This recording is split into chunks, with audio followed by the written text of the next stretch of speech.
your money can come in after the job creation starts because EB-5 was contemplated in the business plan. So as long as EB-5 was built in when the business plan was created, it doesn't matter when the EB-5 investor comes in. So it's not like they need to pool all of you and wait for the 50 whatever million dollars, and then you all have to wait until the 57th person to do the investment. This model is a lot more flexible. The Immigration Service allows you to enter into this project and take into account all the jobs that were done in the last 8 months, because 8 months ago when the business plan was written, it already contemplated EB-5 in the capital stack. So regardless of when the investor enters into the project, you get the benefit of the entire project. So that's my more simplistic answer. And to answer your question about the 2 years, maybe from an immigration perspective, there's direct investment and then there's indirect investment. If you were to buy a Jamba Juice, you'd have to have 10 employees for 2 years, right, for that Jamba Juice. But if you do a project like this, there's tons of people they're employing, right, to build. There's contractors, architects, electricians. So they're not looking at the jobs, they're looking at spend.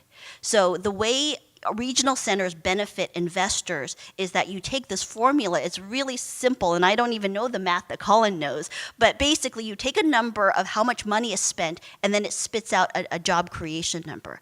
And your job as an investor is to see what the output is with how many job creation there is. And you do get to take into account the entire project, regardless of when you come in.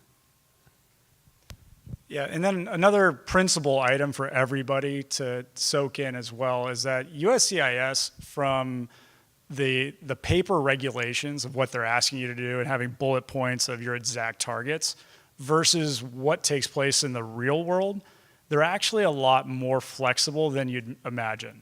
And that's just because USCIS looks at this, and even in the adjudicator's manual, the guidelines for job creation, the investment, even the source of funds is more likely than not, the investor needs to have met the requirements. So 51%. It's not like a murder trial where it's beyond a reasonable doubt and 100% sure that something took place. It's more likely than not. And then there's even cases where people have filed I-829s where they didn't create all 10 jobs, but they really tried, and they still got approved. So USCIS in reality, especially the timelines and when things took place, they understand that the real world doesn't exactly go to book. So if things are a couple months left and right, whatever it might be, they accept that. And you have a business plan, you try to stick to it. And in the end, if you had a project that wasn't under construction and it wasn't actually proceeding, when your I-526 is approved according to a business plan, you could even switch projects if it wasn't actually moving forward. It's called a material change. It's painful, and the attorneys don't want to do it.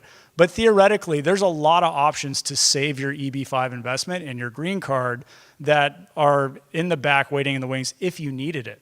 So, Cindy mentions like the technicalities and the itty-gritty details. We watch it every day. And it's our entire existence is based on trying to protect the investors and keep you on track.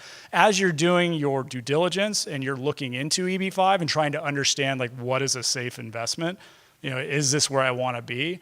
It's important to research those items, but it's essentially our day-to-day job to protect you in all of those circumstances and understand those details to the upteenth degree.